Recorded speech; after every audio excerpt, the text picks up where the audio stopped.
So often we focus on the results of people's success stories that the journey is overlooked. Today we're joined by co-founder and editor-in-chief of the Huffington Post, Arianna Huffington, via Skype to talk about the best pieces of advice that help shape her success. So Arianna, everybody thinks of you as a successful, driven career woman, but it must be hard to juggle it all. Can you please tell us about a moment before you launched Huffington Post where you thought you'd give it all up? You know, there wasn't a moment when I thought I would give it all up, because I was very blessed to have a mother who always made me feel that even when things were going really badly, there was something around the corner that would be wonderful. And she used to quote Rumi, you know, the poet, who says, live life as though everything is rigged in your favor. So even when things were really hard, even during the worst heartbreaks, I kept remembering that there's a hidden blessing somewhere. And in my life, at some of the darkest moments, you know, running out of money, when my second book was rejected 36 times, for example, I found a helpful animal. In that case, it was a bank manager who gave me a loan. So I like to focus on these moments so that even when things are darkest, I know there will be light. So that's very interesting. 36 no's, and then you received one yes. How do you keep your focus on getting that yes in light of so many no's? Well, that's where a second piece of advice came in very handy for me, which is to see failure as not the opposite of success, but as a stepping stone to success. That way, when we fail, when we are rejected, we don't see this as the end, but just another stepping stone towards our dream, towards our goal, our objective. Well, the topic of work-life balance is such a huge topic, especially for accomplished women like yourself. What is your approach? So first of all, you know, I prefer not to see it as work-life balance, but as work-life integration.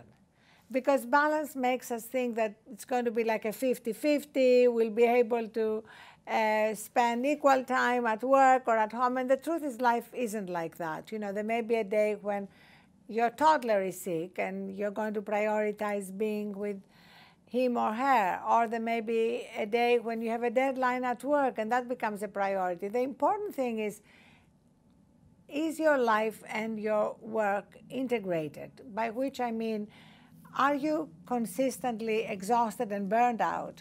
Or are you taking enough time to sleep, to meditate, or renew yourself in whatever way works for you? Interesting that you bring up burnout, because I think there's so many signs and symbols that we get that burnout is coming. What are some signs and symbols that you know that burnout is on its way? Well, I love this question because I think it is the key question, so that we can all learn to notice the signs of burnout, hear the whispers before we hit the wall. And it starts with being really aware of ourselves and the level of tiredness. Because unfortunately, we've all gotten so used to being perpetually tired that we consider it the new normal.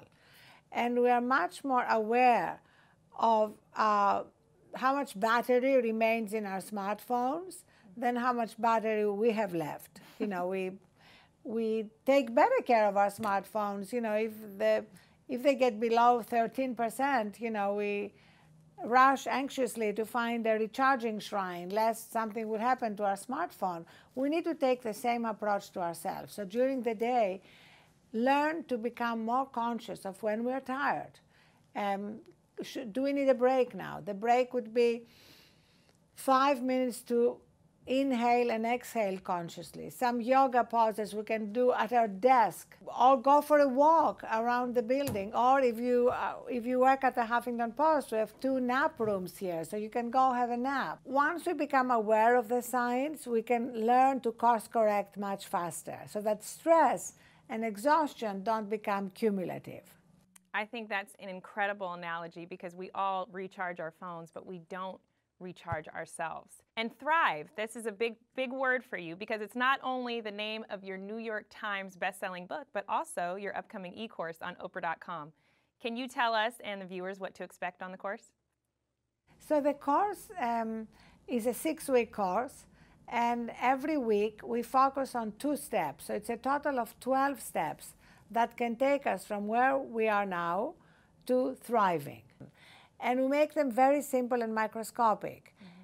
We recommend starting with 30 more minutes sleep than you are getting now, unless you are one of the people who get all the sleep they need, or 5 minutes of meditation. So nothing that seems so big that it's hard to start. And we have great guest teachers. Week 1 is Kobe Bryant. And I chose Kobe because I wanted to make it very clear that there is no trade-off between taking care of ourselves and being fabulous at what we do. Well, thank you so much for your time, Arianna, and thank you for teaching us how to recharge our batteries. For all of you at home, are you surviving or thriving? Be sure to go to oprah.com/thrive to register for Arianna's new e-course. Her 6-week course starts May 3rd. Keep it here for more #OWNSHOW.